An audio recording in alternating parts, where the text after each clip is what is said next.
Students, आज की हमारी क्लास का जो टॉपिक है वो है measurement of lowering of vapour pressure by Ostwald and walker dynamic method. Ostwald तथा वाकर की गतिक विधि द्वारा वाष्प दाब में अवनमन का निर्धारण किस तरीके से किया जाता है उसके बारे में हम पढ़ेंगे। आपकी एक विधि और होती है मैनोमेट्री विधि, लेकिन वो इतनी यूज़फुल नहीं है, न उससे क्वेश्चन एग्ज़ाम के अंदर पूछे जाते हैं ज़्यादातर, तो हम उसको यहाँ पे डिस्कस नहीं करेंगे। हम ओस्टवाल्ड तथा वाकर विधि को ही डिस्कस कर रहे हैं, जिसमें से एग्ज़ाम में क्वेश्चन आते हैं, कंपटीशन एग्ज़ाम में भी काफ़ी बार क्वेश्चन पूछे जाते हैं। तो देखिए इसमें क्या होता है। मैंने यहाँ पे एक सेटअप आपको दिखा रखा है ओस्टवाल्ड तथा डायनेमिक गतिक विधि का। पूरा डायग्राम क्या है, पहले मैं आपको डायग्राम समझा देता हूँ ताकि इसको समझना थोड़ा सा इजी हो जाएगा। कौन सी चीज़ कहाँ पे है, क्या है, उसके बारे में हम देख लेते हैं। देखिए यहाँ पे एक बीकर ले रखा है मैं एक अलग पेन से मैं उसको हाईलाइट करता जाता हूँ, आप साथ के साथ उसको समझते जाना। देखिए ये मैंने एक बीकर ले रखा है, ये रहा, ये मैंने एक बीकर ले रखा है। उस बीकर में 4 बल्ब दिखा रखे हैं, 1 2 3 और 4। ये मैंने 4 बल्ब इसमें दिखा रखे हैं, और जो पहला जो सेट है उसको मैंने ए नाम दे दिया है, और जो दूसरा सेट है उसको मैंने बी नाम दे दिया है, ठीक है। और जो पहला जो बल्बों का जो समुच्चय है उसमें मैंने किसको भर रखा है, सॉल्यूशन को, विलियन को भर रखा है, विलियन को भर रखा है। और जो विलियन का जो वाष्प दाब है उस वाष्प दाब को मैंने एक नोटेशन दे दिया PS,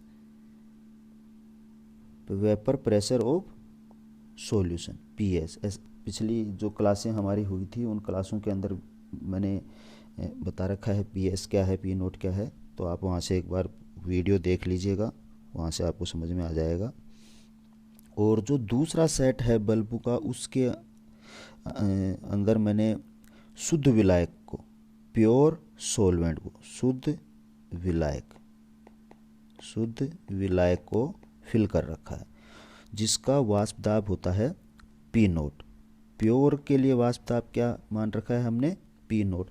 और ये जो दोनों सेट हैं बल्बों के, ये एक U ट्यूब के द्वारा आपस में जोड़ दिए जाते हैं। ये है U ट्यूब, ये जो मैंने दिखा रखी है, इस U ट्यूब के द्वारा ये आपस में जोड़ दिए जाते हैं ताकि वेपर एक बल्ब से दूसरे बल्ब में जा सके, ठीक है। ये तो हो गया यहाँ तक का काम। उसके बाद में ये जो लास्ट वाला जो बल्ब है, ये वाला, इस बल्ब को भी मैंने एक U ट्यूब के द्वारा दूसरी U ट्यूब से जोड़ दिया है। उस U ट्यूब में मैंने निर्जल कैल्शियम क्लोराइड को फिल कर रखा है। निर्जल कैल्शियम क्लोराइड क्यों ले रखा है, क्योंकि निर्जल कैल्शियम क्लोराइड क्या करता है, अगर एयर में थोड़ी बहुत भी नमी होती है, मॉइस्चर होती है, तो उसको क्या करता है, एब्जॉर्ब कर लेता है, ठीक है, और फिर बाद में ड्राई एयर को पास होने देता है। तो देखिए यहाँ पे ड्राई एयर बाद में पास हो रही है, कोई थोड़ी बहुत मॉइस्चर है, उस मॉइस्चर को ये एब्जॉर्ब कर लेगा और ड्राई एयर इधर से होके बाहर निकल जाएगी।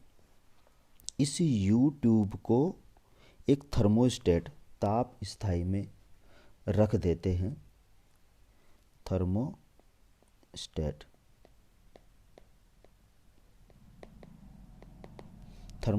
में रख देते हैं ताकि टेम्परेचर में कोई परिवर्तन नहीं आए, ठीक है। ये तो हो गया डायग्राम के बारे में। अब देखो नीचे मैंने एक स्केच डायग्राम बना रखा है क्विक रिवीजन के लिए, याद रखने के लिए, कि सबसे पहले क्या होता है, ड्राई एयर आती है, सॉल्यूशन के साथ में इंटरेक्ट होती है जिसका वेपर प्रेशर PS होता है, बल्ब A में भरे जाता है, उसके बाद में बल्ब B में एंटर होती है जो एयर है वो, और प्योर सॉल्वेंट के साथ में इंटरेक्ट होती है।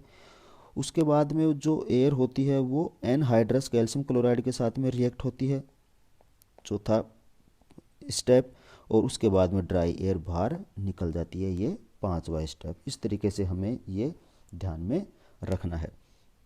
तो देखिए ओवरऑल पूरे प्रोसेस में हो क्या रहा है, ये चीज़ें आपको समझ में आ गई। अब देखो यहाँ पे होता क्या है, यहाँ पे सबसे पहले जो ड्राई एयर होती है वो ड्राई एयर बल्ब ए के सेट में प्रवेश करती है तथा विलियन के साथ में इंटरेक्ट होती है। तो विलियन की जो वाष्प होती है उस वाष्प के साथ में ये जो शुष्क वायु होती है ये संतृप्त हो जाती है और विलियन के वाष्प को अवशोषित कर लेती है। विलयन की अवशोषित वाष्प की मात्रा उस ताप पर विलयन के वाष्प दाब के समानुपाती होती है। विलयन के वाष्प दाब के समानुपाती होती है। विलयन का वाष्प दाब क्या मान रखा है मैंने, पीएस। तो जो अवशोषित वाष्प की मात्रा है वो किसके समानुपाती हो जाएगी, पीएस के समानुपाती हो जाएगी। या मैं कह सकता हूँ कि विलयन के भार में कमी पीएस के समानुपाती होगी। अब एक चीज़ बताइए, ड्राई एयर जब बल्ब ए में एंटर हो रही है, ठीक है, वहाँ पे वो सैचुरेट होगी।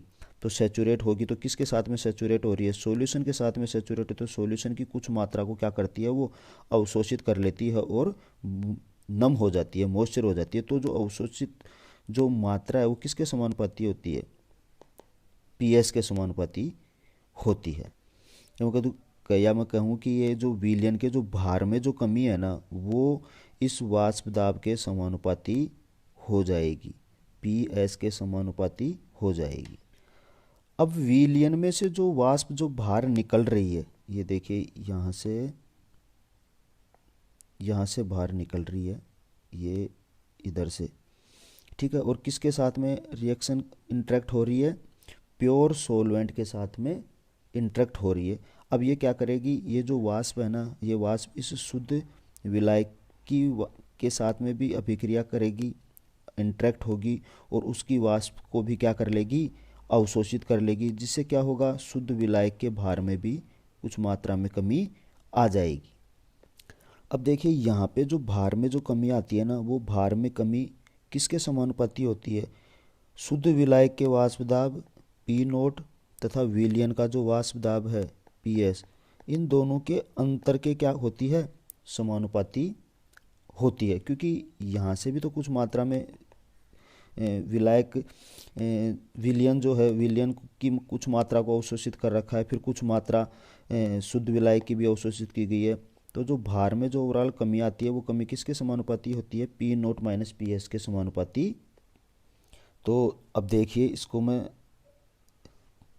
इक्वेशन इसकी बनाता हूँ, किस तरीके से बनती है वो आप देखिए। बल्बों के समुच्चय, बल्बों के सेट ए के भार में कमी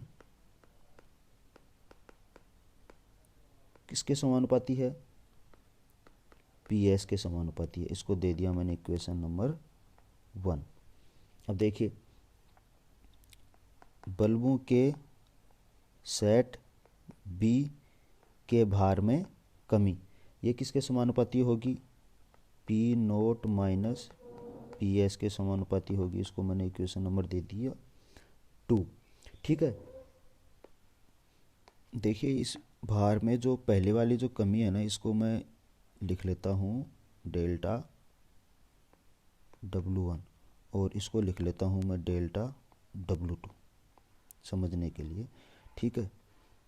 अब आगे देखिए भार में कुल कमी, भार में कुल कमी, और ये भार में कमी किसके आ रही है,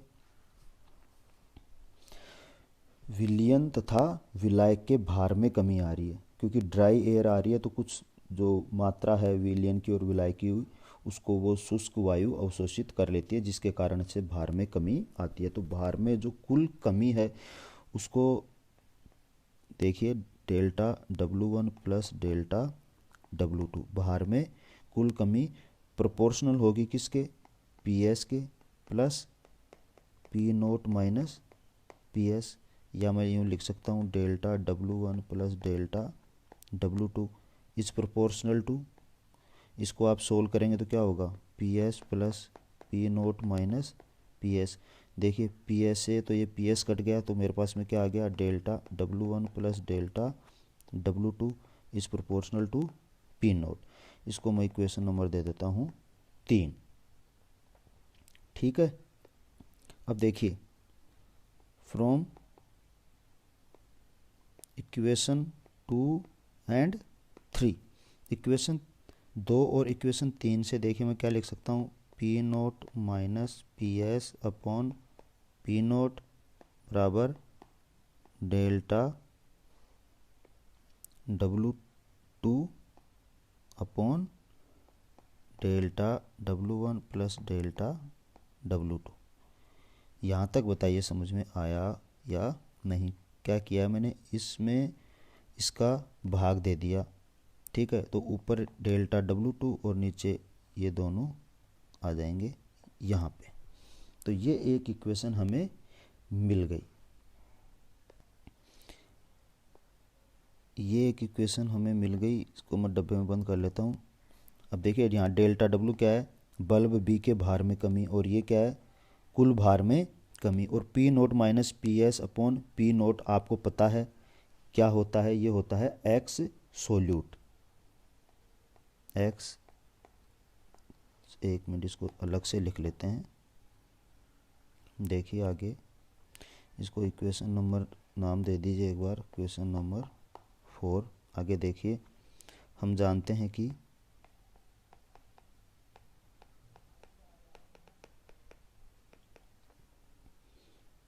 P naught minus P S upon P naught विले के मोल प्रभाज के बराबर होता है। अतः P naught minus P S upon P naught बराबर एक्स विले। अतः इक्वेशन कौन सी थी अपनी, वो इक्वेशन 4। अतः इक्वेशन 4 से एक्स विले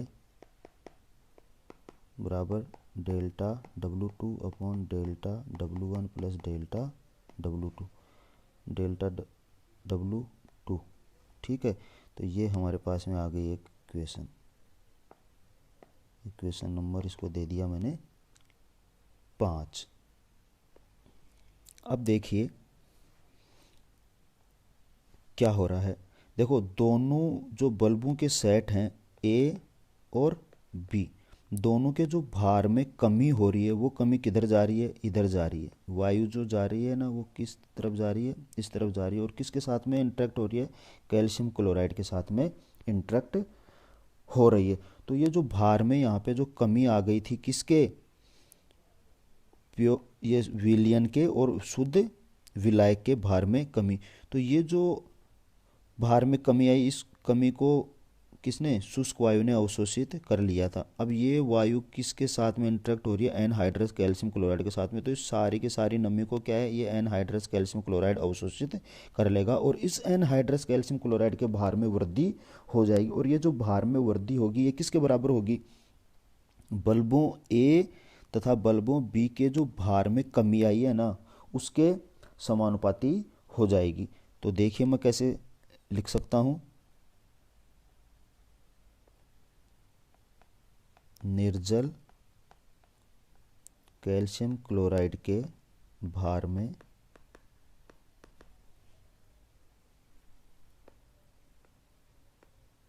वृद्धि is proportional to P naught. अब ये देखिए पी नोट कैसे आया, इसको मैं इक्वेशन नंबर 6 दे देता हूँ। देखिए पी नोट क्या है, यहाँ पे कुल भार में कमी, delta W1 plus delta W किसके प्रोपोर्शनल है, पी नोट के। और ये जो भार में जो कुल कमी आई है, delta W1 plus delta W2, यही भार में वृद्धि किसके हो जाएगी, निर्जल कैल्शियम क्लोराइड के। तो इसलिए मैंने यहाँ पे पी नोट को लिख दिया है और इसको इक्वेशन नंबर दे दिया मैंने। अब देखिए समुच्चय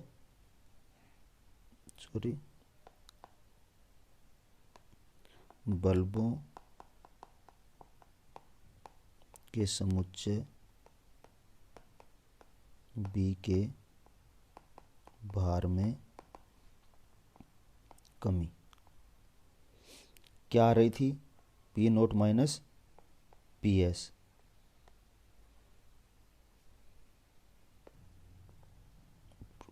P naught minus P S, ठीक है। और निर्जल कैल्शियम क्लोराइड के भार में वृद्धि कितनी आ रही है, पी नोट। तो ये जो है इसको मैंने इक्वेशन नंबर कितना दिया था उस टाइम पे, 2। तो मैं डायरेक्ट, आप अगर इस लाइन को नहीं भी लिखना चाहें तो कोई बात नहीं, आप सीधा लिख सकते हैं फ्रॉम इक्वेशन 2 एंड 6। क्या हो जाएगा,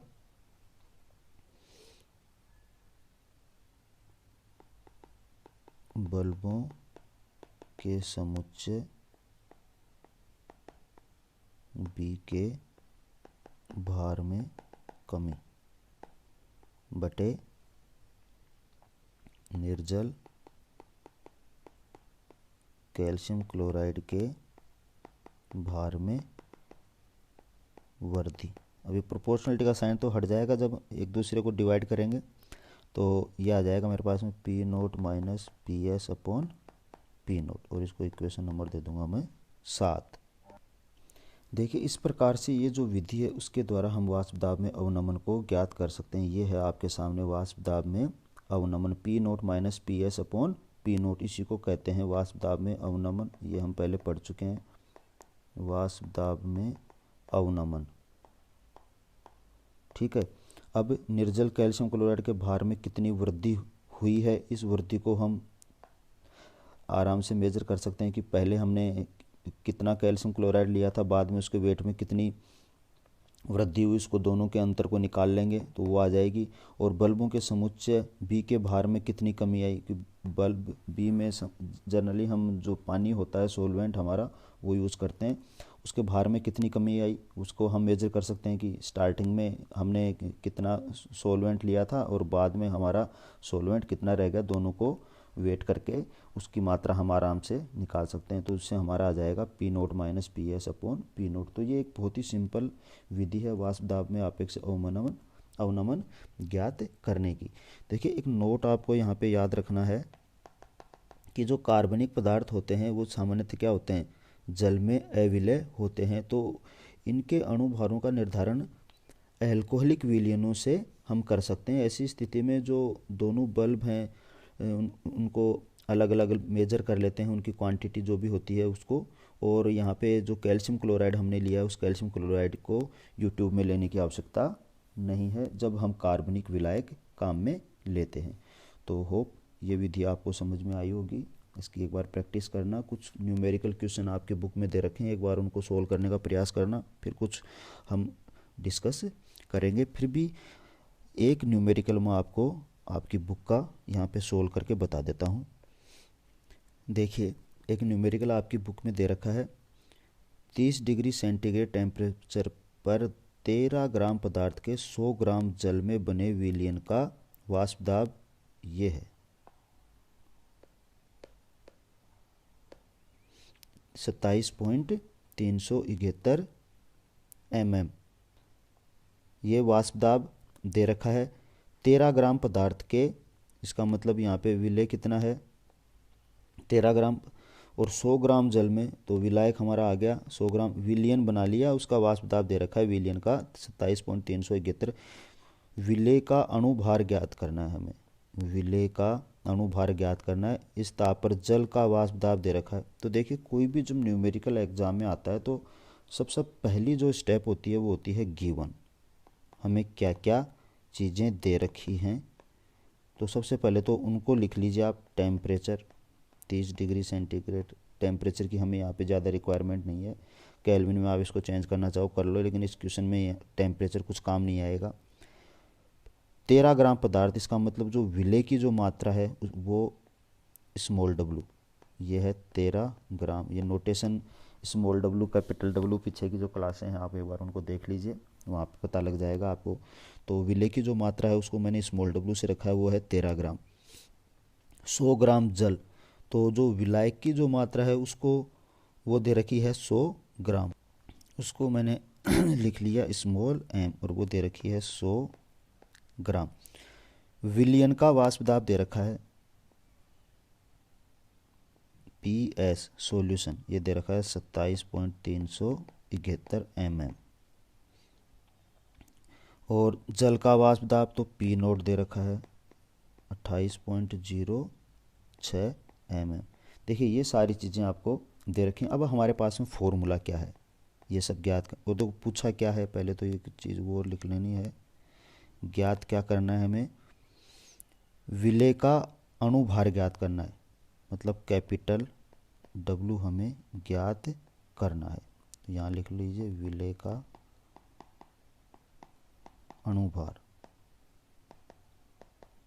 अब इन सब के लिए अपने पास में फॉर्मूला क्या है, फॉर्मूला ये है कि वाष्प दाब में जो आपेक्षिक अवनमन है P naught minus P S upon P note, ये बराबर होता है एक्स सोल्यूट के। ये फॉर्मूला हमें पता है। तो अब मैं आराम से इसको निकाल लूँगा, P naught minus P S upon P note, और जो एक्स सोल्यूट है, एक्स क्या होता है, मोल प्रभाज, किसके, विलेय के मोल प्रभाज। तो ये जो एक्स विलेय लिख रखा है मैंने, इसको मैं कैसे लिख सकता हूँ, देखिए विलेय के मोल बटे कुल मोल,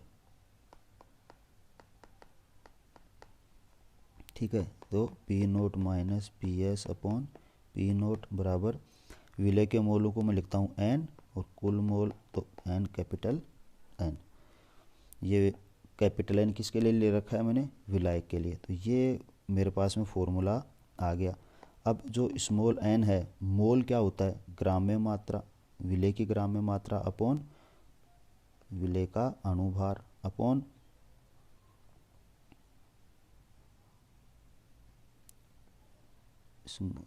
W capital W plus capital N क्या है, विलायक के लिए, तो विलायक की ग्राम में मात्रा, विलायक की ग्राम में मात्रा m अपॉन कैपिटल M, विलायक का अणुभार। अब देखिए यहाँ पे जो n की जो मात्रा है ना वो बहुत कम है, तो हम इसको क्या करते हैं, नेगलेक्ट मान लेते हैं, n is less than capital n। तो इसको जब हम नेगलेक्ट करेंगे तो ये इधर वाला जो टर्म है, ये वाला टर्म क्या हो जाएगा, एलिमिनेट हो जाएगा, और जो सिंपल इक्वेशन आ जाएगी हमारे पास में वो आ जाएगी small w upon capital W upon small m upon capital M। तो सिंपल मैं लिख सकता हूँ P naught minus P S upon P naught बराबर